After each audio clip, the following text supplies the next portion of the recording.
Здравейте!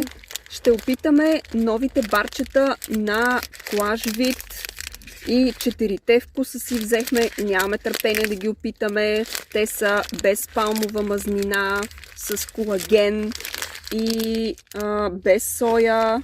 Като цяло са полезни. Точно така. Трябва да са супер полезни.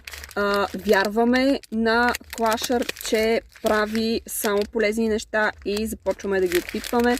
В интерес на истината, този вече си го отворихме, защото нямаме търпение. Първият е с вкус на ягода. Заповядай.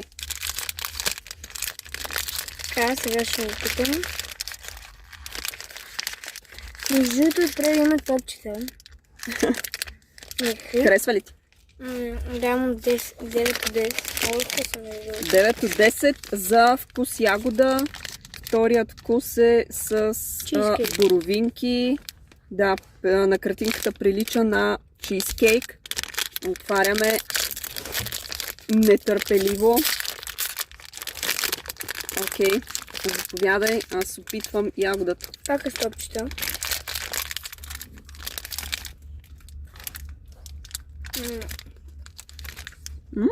Този е много вкусно между другото. Това е малко по-вкусно от цялото. Давам 9,5.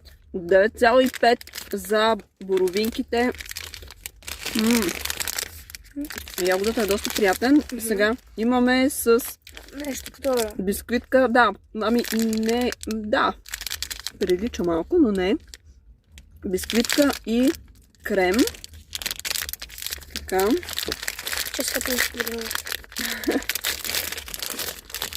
Окей. Заповядай. Аз опитвам с боровинка. Така, мисля, че това ще бъде най-полезно. Има най-голям процент протеин. Да. Колко беше? 34. Другите са по 30 или 31. Невероятна експлозия. Моля. Значи, пробвам сега с това. 10 от 10 за боровинка. Аз 9,5, направо 10. 10 от 10. Така, пробваме пак с топчета.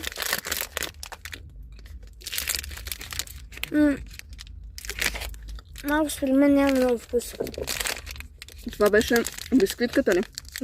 Колко му даваш? Не знам, но сега му 10, защото няма много вкус.